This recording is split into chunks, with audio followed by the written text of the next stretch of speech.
Hello students, class 11 IT CBSE and all boards। तो student आज मैं आपको अकाउंटिंग टर्म की 5th क्लास दे रहा हूँ। It is my 5th class. Previous 4 class आप देख लीजिएगा। तो सर क्लास 11 एक्सपेंडिचर टॉपिक्स पढ़ाऊंगा और सर उसकी 5th क्लास आज सर दे रहे हैं। जरा फास्ट आप क्लियर कीजिएगा, एकदम डेप्थ के साथ बता रहा हूँ। उसमें जब भी हम बिजनेस करते हैं, आप कोई भी बिजनेस करोगे, मान लीजिए यहाँ आप बिजनेस करते हो या मैं एक बिजनेस करता हूँ, यहाँ एक सर फैक्ट्री चलती है, सर ये एक एंटिटी है, ये एक एंटरप्राइज है, या एक स्कूल है, या एक कॉलेज है, एक हॉस्पिटल है, सर रेलवे है, गवर्नमेंट है, बैंकिंग है। इसमें इसका मैं हर सेक्टर की बात कर रहा हूँ, हर इकोनॉमी की मैं बात कर रहा हूँ जहाँ पैसों से काम हो, पैसों से संबंधित वर्क होता है। तो सर जब हम बिजनेस करते हैं तो बिजनेस को डे टू डे चलाने के लिए हमें खर्चे बियर करने पड़ते हैं। सर खर्चे को ही इंग्लिश में कहते हैं एक्सपेंडिचर। इसका स्टूडेंट हर बिजनेस में क्या होता है, आपको एक्सपेंडिचर इंकर्ड करना पड़ेगा, मतलब बियर करना पड़ेगा। अगर कोई कहता है कि सर मैं एक्सपेंडिचर से डरता हूं तो भाई बिजनेस कैसे करोगे? यानी स्टूडेंट हर बिजनेस में एक्सपेंडिचर लगता है। सर एक्सपेंडिचर का मतलब होता है आपका पैसा क्या हो रहा है, बिजनेस से सर क्या हो रहा है, जा रहा है। तो इसका मतलब क्या होता है, बिजनेस में आप ध्यान से सोचिएगा। सर बिजनेस में मैंने आपको एक टर्म पढ़ाया था, ट्रांजैक्शन। ध्यान से देखिए इसको, एक होता है सर ट्रांजैक्शन। ट्रांजैक्शन को स्टूडेंट में अगर ऐसे सोचूं, ट्रांजैक्शन को कहा जाता है लेन और देन। हिंदी में तोड़ते हैं तो सर एक वर्ड होता है लेन और देन, इसी को कहते हैं ट्रांजैक्शन। ट्रांजैक्शन मतलब सर मेरे बिजनेस में जो भी घटनाएं घटती है उसको अगर मैं रुपयों में मेजर कर लेता हूं, मॉनेटरी टर्म्स में मेजर करते हैं और उससे मेरे बिजनेस के फाइनेंशियल कंडीशन में फर्क पड़ेगा तो हम उसको कहते हैं ट्रांजैक्शन। तो ट्रांजैक्शन को हिंदी में सर ने थोड़ा लेन और देन। इस तरह लेन का मतलब होता है स्टूडेंट रिसीव्स। रिसीव मतलब सर बिजनेस में कुछ पैसा तो आना चाहिए, यानी बिजनेस में स्टूडेंट रिसीव्स नहीं होगा तो हमारा काम चलेगा कैसे सर? तो कोई भी बिजनेस में सर लगातार रिसीव्स होना चाहिए और सर बिजनेस से हमें क्या करने पड़ते हैं, पेमेंट भी होते हैं। मैं एक जस्ट एग्जांपल के पॉइंट से ये समझा रहा हूं। तो किसी भी बिजनेस में स्टूडेंट लेन और देन चलता रहता है। देन का मतलब मान लीजिए सर यहाँ पे एक बार चलती लैंग्वेज में मैंने लिखा पेमेंट। इस तरह स्टूडेंट बिजनेस में लेन और देन होगा। लेन और देन मतलब जब तक हमारे पास सर फंड नहीं आएगा, पैसा नहीं आएगा, हम पेमेंट कैसे करेंगे? तो इसमें मैं पहले पढ़ाऊंगा कि बिजनेस में जो पेमेंट होते हैं तो उसी टर्म को मैं लेकर आगे बढ़ूंगा। सर पेमेंट जो हम करते हैं, पेमेंट का मतलब आप इसको ऐसे सोचिएगा सर एक्सपेंडिचर कहूंगा मैं। तो सर कोई भी बिजनेस करोगे तो आपको एक्सपेंडिचर करना ही पड़ेगा। अब आता है सर एक्सपेंडिचर कैसा होता है, अब सुनिएगा। उसमें जो हम पेमेंट करते हैं ना, उसकी जगह मैंने लिखा सर हर बिजनेस में क्या होगा, हमें एक्सपेंडिचर करना पड़ता है। अब स्टार्ट करता हूं। सर एक्सपेंडिचर क्या होता है सर? मान लीजिए हमने एक कार खरीदी है सर, तो बिजनेस में कार की जरूरत है, हम कार खरीदेंगे। तो कार खरीदोगे तो सर आपका मनी क्या होगा, पैसा या तो उसी वक्त चला जाएगा या आपको उसको बाद में देना है। आपने क्रेडिट में खरीदा था, आप उसको बाद में पेमेंट करोगे। इसका स्टूडेंट यही होता है एक्सपेंडिचर। एक्सपेंडिचर वर्ड पेमेंट से थोड़ा हाई होता है। एक्सपेंडिचर का मतलब क्या हुआ सर, वो एक खर्चा आपका हो चुका है, अब आपने पेमेंट दिया या नहीं दिया इससे मतलब नहीं है। तो सर मान लीजिए मैंने कार खरीदी, पेमेंट उसी समय दे दिया, उसी समय सामने वाले बंदे ने पेमेंट दे दिया, हो गया, तो वो होता है एक्सपेंडिचर। या आप कहते हो कि मैं आपको 2 महीने बाद दूंगा या 1 साल बाद दूंगा, तो वो भी एक्सपेंडिचर है। तो स्टूडेंट हर बिजनेस में क्या एक्सपेंडिचर होता है।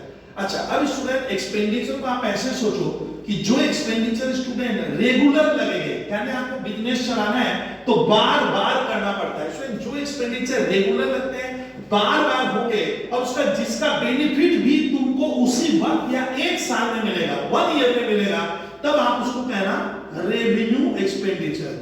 मतलब रेवेन्यू एक्सपेंडिचर कौन सा एक्सपेंडिचर हुआ, क्लास 11 के स्टूडेंट? ये वो एक्सपेंडिचर है स्टूडेंट या सीए फाउंडेशन के स्टूडेंट या सीए में जो भी पढ़ते हैं, तो सर रेवेन्यू एक्सपेंडिचर वो एक्सपेंडिचर है जिसका पेमेंट हमें बार बार करना पड़ता है और जिसका बेनिफिट भी हमेशा क्या होगा, एक अकाउंटिंग ईयर में 1 साल में मिलने वाला है। यानी जिसका बेनिफिट आपको विदिन 1 ईयर में मिलेगा और जो बार बार होते हैं वो हमारे डे टू डे एक्सपेंडिचर होते हैं। तब उसको हम लोग कहते हैं इसमें रेवेन्यू एक्सपेंडिचर। अब मुझे सुनिए आप, सर रेवेन्यू एक्सपेंडिचर में मान लीजिए सर ये मेरा बिजनेस है और मेरे हजारों वर्कर काम करते हैं, तो इसमें मैं वर्कर को सैलरी दूंगा।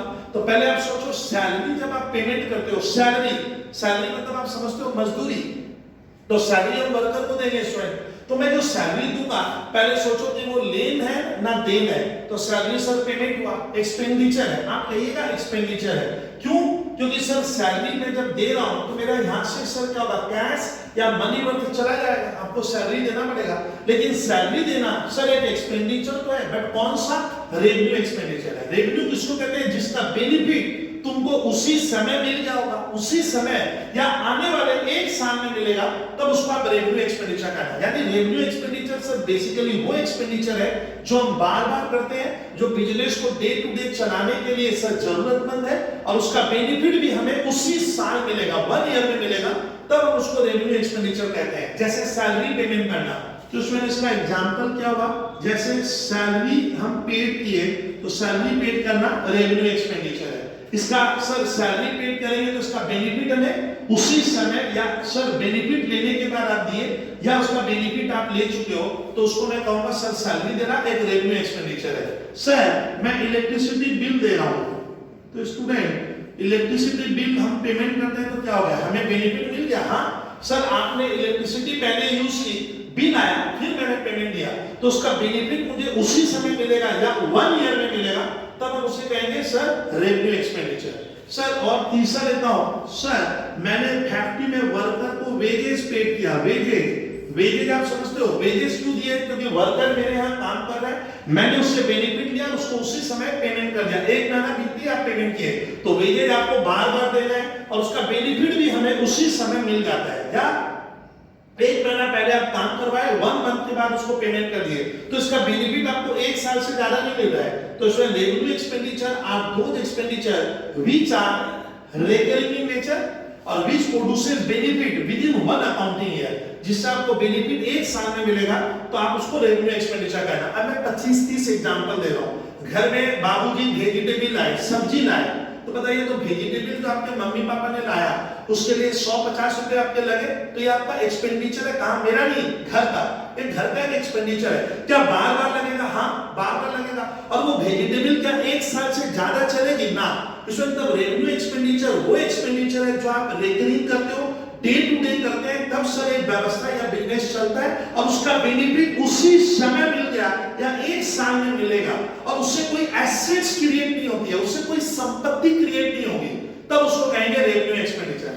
घर में आप स्कूल फीस माँ बाबूजी स्कूल का देते हैं, रेवेन्यू एक्सपेंडिचर। आपने अपने लिए पेन खरीदी, सर पेन का बेनिफिट क्या 1 साल से ज्यादा मिलेगा? ना सर, 1 महीना 2 महीना यूज करेंगे, हटा देंगे, रेवेन्यू एक्सपेंडिचर। इसमें आपने लिए अपने एक शर्ट खरीदा 500 रुपए का, क्या 1 साल से ज्यादा चलेगा? ना, हम मान के चलते हैं कि सर वो 1 ईयर में हम इसका यूज कर लेंगे, उसको मैं जिंदगी भर थोड़ी यूज करूंगा, रेवेन्यू एक्सपेंडिचर। इलेक्ट्रिसिटी बिल देना, रेवेन्यू एक्सपेंडिचर। कार, आप सर कार में बैठकर ओला उबेर किए और सर हावड़ा गए और 500 रुपए कार वाले को दिए, रेवेन्यू एक्सपेंडिचर। सर आपने रेलवे की टिकट कटाई, आपने 10 रुपए फेयर देते हो, हावड़ा पहुंचे फिर आ गए, रेवेन्यू एक्सपेंडिचर। सर रिक्शा वाला को मैंने भाड़ा दिया, रेवेन्यू एक्सपेंडिचर। ध्यान से सुनिए, रेवेन्यू एक्सपेंडिचर वो एक्सपेंडिचर है बिजनेस का जो बार-बार लगता है, जो डे टू डे लगेगा और उसका बेनिफिट मुझे उसी समय मिलेगा या 1 साल से ज्यादा ना मिले, तब उसको रेवेन्यू एक्सपेंडिचर कहेंगे। सर घर में एसी है, एसी बिगड़ गई, एसी खराब हो गई, आप उसका रिपेयर करवाओगे, तो रिपेयर का खर्चा भले बार-बार ना लगे, लेकिन उसका बेनिफिट 1 साल से ज्यादा नहीं मिलेगा, तो सर रिपेयर तो नॉर्मली लगता ही रहता है, तो मैं मानूंगा रेवेन्यू एक्सपेंडिचर। आपके घर में कोई सर्वेंट आता, आप उसको 1000 रुपया खाने बनाने का देते हो, रेवेन्यू एक्सपेंडिचर। तो इसमें वो होता है रेवेन्यू, तो इसमें हर बिजनेस में रेवेन्यू एक्सपेंडिचर होगा। रेवेन्यू एक्सपेंडिचर सर वो एक्सपेंडिचर है, मैं बोल दिया हूं, जो बार-बार होता है, जिसका बेनिफिट आपको उसी समय मिलेगा या 1 साल में मिलेगा। लेकिन उसमें मान लीजिए कोई एक्सपेंडिचर का आपको बेनिफिट ही नहीं मिला, आप कहते हो सर उसका मुझे फायदा नहीं मिले, अगर बेनिफिट नहीं मिलता है तब उसको लॉस कहते हैं, तब उसको मैं क्या कहूंगा? लॉस कहूंगा। जैसे इसमें बिजनेसमैन गुड्स खरीदता है, सुने हो बिजनेसमैन गुड्स खरीदा, लेकिन गुड्स उसका फायर से डिस्ट्रॉयड हो गया, तो गुड्स खरीदे तो एक्सपेंडिचर हुआ, हाँ एक्सपेंडिचर, क्योंकि सामने वाले को पैसा देना है या दे नहीं होते, लेकिन वो फायर से लॉस हो गया तो आपको उसको बेनिफिट नहीं मिला, तो इसको मैं कहूंगा स्टूडेंट क्या अकाउंटिंग लैंग्वेज में कहा जाता है आपको लॉस हुआ। तो लॉस और एक्सपेंडिचर में डिफरेंस है।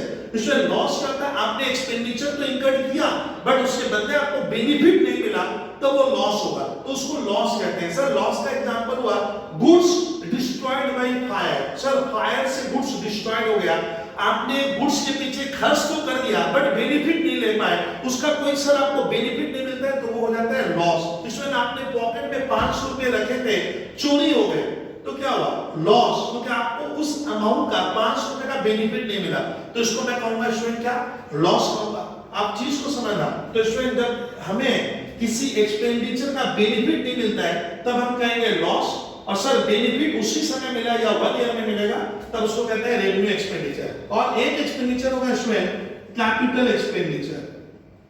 स्टूडेंट 11 12 के स्टूडेंट या आईसी के स्टूडेंट जो भी है आप सुनिए, सर कैपिटल एक्सपेंडिचर क्या है? सर कैपिटल एक्सपेंडिचर स्टूडेंट वो एक्सपेंडिचर है जो आपने किया है, जो इंकर्ड हो गया, इंकर्ड मैंने लग चुका है, वो हो गया है, लेकिन तुम कह रहा है कि मुझको इसका बेनिफिट 1 साल से ज्यादा मिलेगा, 1 ईयर से ज्यादा, और एक एसेट्स भी क्रिएट हो गई, तब उसको कहते हैं स्टूडेंट कैपिटल एक्सपेंडिचर। तो स्टूडेंट कैपिटल एक्सपेंडिचर किसको कह रहे हैं स्टूडेंट? कैपिटल एक्सपेंडिचर स्टूडेंट वो एक्सपेंडिचर है जो मैंने खर्चा कर दिया है, लेकिन मैं कह रहा हूं मुझको इसका बेनिफिट 1 साल से ज्यादा मिलेगा, और नॉर्मली हम उसे बार बार नहीं करते, उसको बार बार नहीं करना पड़ेगा, एक बार कर दोगे आप कहोगे कि सर इसका फायदा मुझे 1 साल से ज्यादा मिलेगा, तब स्टूडेंट उसको हम लोग कहते हैं कैपिटल एक्सपेंडिचर। तो student capital expenditure are those expenditure which created benefit for more than 1 accounting year, या वो खर्चा एक एसेट्स क्रिएट कर, एक संपत्ति का निर्माण होगा, क्रिएट होगा, तो वो कैपिटल एक्सपेंडिचर है। जैसे घर में बाबूजी ने कार खरीदी या आपने अपने लिए स्कूटी खरीदा, तो सुन बता आप लोग जब स्कूटी खरीदते हो, स्कूटर, टू व्हीलर, कार, तो बताइए कार खरीदोगे तो पेमेंट होगा, मतलब कार खरीदना एक एक्सपेंडिचर है, लेकिन कार आप रोज रोज नहीं खरीदते हो तो रेवेन्यू नहीं हुआ। तो कैपिटल एक्सपेंडिचर वो एक्सपेंडिचर है जो मैं एक बार कर दूंगा, लेकिन उसका बेनिफिट मुझे 1 साल से ज्यादा मिलेगा, और उससे एसेट्स क्रिएट होगी, एक संपत्ति का निर्माण होगा, तब उसको मैं कैपिटल एक्सपेंडिचर कहूंगा। अब एग्जांपल सुनिए, purchase of A car. Sir business ने कार खरीदी है, बताइए कार खरीदेंगे तो एक्सपेंडिचर हुआ, हाँ हो गया, या तो आपको पैसा देना पड़ेगा उससे सामने वाले को, या वो आप पेमेंट कर दिए, लेकिन कार खरीदने से एक संपत्ति क्रिएट हो रही है जो आंखों से दिख रही है, आपने एक संपत्ति का क्रिएट कर लिया, तो कार खरीदना एक्सपेंडिचर होगा, बट कौन सा? कैपिटल, क्योंकि वो बार बार नहीं खरीदोगे। कार की लाइफ कैसा, कार 1 साल से ज्यादा चलेगा, मोर देन 1 ईयर, तो मैं उसको कहूंगा स्टूडेंट कैपिटल एक्सपेंडिचर। इसमें कार खरीदना कैपिटल एक्सपेंडिचर, क्यों? क्योंकि the benefit x tends more than 1 year, आपको 1 साल से ज्यादा बेनिफिट मिलेगा, और कार आप रोज रोज नहीं खरीदोगे, तो कार खरीदना कैपिटल एक्सपेंडिचर होगा। कैपिटल, सर आपने कहा कि सर मैंने अपने लिए सर कंप्यूटर खरीदा है, बताइए कंप्यूटर परचेज करोगे तो 20-25 हजार रुपए लग गए, बताइए कंप्यूटर बार बार खरीदेंगे? आंसर है नो, कंप्यूटर हम बार बार नहीं, एक बार खरीद लिए, आपको लग रहा है 4-5 साल चलेगा, तो कंप्यूटर खरीदे, उसके पीछे जो एक्सपेंडिचर लगे उसका बेनिफिट 1 साल मिलेगा ना, 1 साल से ज्यादा, तो तुम लोग बोले सर 1 ईयर से ज्यादा मिलेगा, तब मैं उसको कहूंगा स्टूडेंट कैपिटल एक्सपेंडिचर। तो स्टूडेंट कैपिटल एक्सपेंडिचर का एग्जांपल देखिए, तो purchase of car, purchase of machinery, उसमें ठीक है, तो purchase of land and building, ये हमारा कौन सा खर्चा है स्टूडेंट? इसको हम लोग कहते हैं capital expenditure. Student capital expenditure ध्यान रखना वो एक्सपेंडिचर है जो आपने कर दिया है, करने का मतलब या तो आपने पैसे दे दिए, या आपके ऊपर एक लायबिलिटी आ गई है, आपको सामने वाले को पैसा देना पड़ेगा, और उससे एक संपत्ति का निर्माण होगा, एसेट्स का क्रिएशन होगा, जो आपको बहुत दिनों तक बेनिफिट प्राप्त कर देगा, और वो खर्चा नॉर्मली आपको बार बार नहीं करना पड़ता है, तब हम उसे कहते हैं स्टूडेंट कैपिटल एक्सपेंडिचर। तो कैपिटल एक्सपेंडिचर का एग्जांपल हुआ purchase of car, purchase of machinery, purchase of land and building, purchase of student laptop, आप समझ रहे हो, तो ये भी जो भी है सर ये कैपिटल एक्सपेंडिचर होगा। तो स्टूडेंट एक्सपेंडिचर तब 11 में आपको ध्यान रखना है, या 12 के स्टूडेंट या सीए फाउंडेशन या बीकॉम के भी स्टूडेंट है, तो आपको ध्यान रखना, एक होता है रेवेन्यू एक्सपेंडिचर और एक होगा कैपिटल एक्सपेंडिचर। और एक होता है स्टूडेंट हमारा तीसरा जो होता है वो होता है deferred, DEF, deferred revenue expenditure. Sir deferred revenue expenditure कौन सा खर्चा है स्टूडेंट? ये वो एक्सपेंडिचर है जो होता है रेवेन्यू नेचर का। रेवेन्यू माने जिसका बेनिफिट तेरे को उसी समय मिलेगा, यानी ये होता देखने में लगेगा, इससे कोई एसेट्स क्रिएट नहीं होगी, ये कोई लैंड या बिल्डिंग नहीं खरीदो, आपने खर्चा तो कर दिया है, लेकिन आप कह रहे हो कि सर ये खर्चा मुझे 1 साल से ज्यादा बेनिफिट देगा। क्या आपने कहा कि सर 1 साल से ज्यादा का बेनिफिट देगा, लेकिन उससे कोई एसेट्स क्रिएट नहीं होगी, उससे कोई लैंड बिल्डिंग मशीन ऐसे एसेट्स का क्रिएशन नहीं होगा। जैसे मान लीजिए स्टूडेंट मैंने 2 साल के लिए मैंने खुद ने एडवर्टाइजमेंट का खर्चा किया, बब्लू सर ने कोचिंग सेंटर चलाने के लिए 2 साल के लिए मैंने मान लो मैंने एडवर्टाइजमेंट का 1 लाख रुपया खर्च किया। मुझे घर वाले पूछते हैं आप 1 लाख रुपया एडवर्टाइजमेंट का खर्च कर देना, हाँ कर दिया। मैंने लीफलेट बांटे, मैंने इसमें न्यूज़पेपर में लीफलेट देकर पूरी जगह बांटे, अपने बड़े-बड़े बैनर लगवाए, मेरा 1 लाख रुपया लग गया। ये खर्चा तो हुआ क्योंकि आपने एडवर्टाइजमेंट किया, लेकिन मुझे लग रहा है बताइए तो कोई संपत्ति क्रिएट होती है जब हम एडवर्टाइजमेंट का खर्च करते हैं, तो कोई एसेट्स क्रिएट होता है, आंखों से कुछ दिखाई दे रहा है ना, कोई संपत्ति तो बनती नहीं है। सर आपने तो एडवर्टाइजमेंट किया, एडवर्टाइजमेंट करता कैसे आप टीवी में देखते हो सर एडवर्टाइजमेंट चलता है तो खर्च हुआ, लेकिन मुझे लग रहा है कि मैंने जो एडवर्टाइजमेंट का खर्चा किया है उसका बेनिफिट मुझे 1 साल नहीं मिलेगा, 1 साल से ज्यादा मिलेगा। तो घर वाले कहते हैं कोई एसेट्स बना दिखा पाएगा तुम, तो मैं एसेट्स तो दिखा नहीं पा रहा हूं, मेरा मन कह रहा है कि उसका बेनिफिट 1 साल से ज्यादा मिलेगा। तो ये खर्चा स्टूडेंट है तो कौन सा? रेवेन्यू एक्सपेंडिचर है। एडवर्टाइजमेंट बिजनेस चलाने के लिए करोगे, लेकिन मुझे ऐसा लग रहा है उसका बेनिफिट मुझे 1 साल से ज्यादा मिलेगा। आज करूंगा तो फ्यूचर में भी स्टूडेंट आते रहेंगे, तो उसका बेनिफिट मुझे 1 साल से ज्यादा मिलेगा, तब वो कैपिटल होगा ना। वो कैपिटल एक्सपेंडिचर इसलिए नहीं है क्योंकि कैपिटल एक्सपेंडिचर में हमेशा एक एसेट्स क्रिएट होगी, either land, either building, either machine, समझ में आ रहा है, आइदर अलमीरा, आइदर बाइसाइकिल, जो आंखों से दिखती है, या एक एसेट्स क्रिएट होना चाहिए। लेकिन एडवर्टाइजमेंट का खर्चा करते हैं तो कोई संपत्ति तो बनी नहीं, लेकिन मैं ये कह रहा हूं उसका बेनिफिट 1 साल से ज्यादा मिलेगा, तो वही खर्चा हो जाता है डेफर्ड रेवेन्यू एक्सपेंडिचर। डेफर्ड मतलब इसका है तो वो रेवेन्यू खर्चा बार बार वाला भी हो सकता है, लेकिन मेरा ये कहना है कि उसका बेनिफिट मुझे 1 साल से ज्यादा मिलेगा। कब तक वो मुझे नहीं मालूम है, मैंने अंदाजा लगाया कि वो 1 साल से ज्यादा एडवर्टाइजमेंट मुझे फायदा लाकर देगा, तब उसको हम लोग कहते हैं डेफर्ड रेवेन्यू एक्सपेंडिचर। तो इसको ब्रीफ कर दूं, आपने अपने लिए बाइसाइकिल खरीदी, बताइए खर्चा, हाँ खर्चा, पैसा लग गया या लगेगा, आपके ऊपर लायबिलिटी आ गई, क्योंकि क्रेडिट में खरीदोगे तो लायबिलिटी आ गई, आपको देना पड़ेगा, या आप दे दिए। चलिए बाइसाइकिल की लाइफ 1 साल से ज्यादा है, आप बार बार खरीदोगे ना, यानी आपको बेनिफिट 1 साल से ज्यादा मिलेगा। कौन सा एग्जांपल? Capital expenditure. इसमें नहीं कैपिटल एक्सपेंडिचर होगा। आपने कार खरीदी, कैपिटल एक्सपेंडिचर।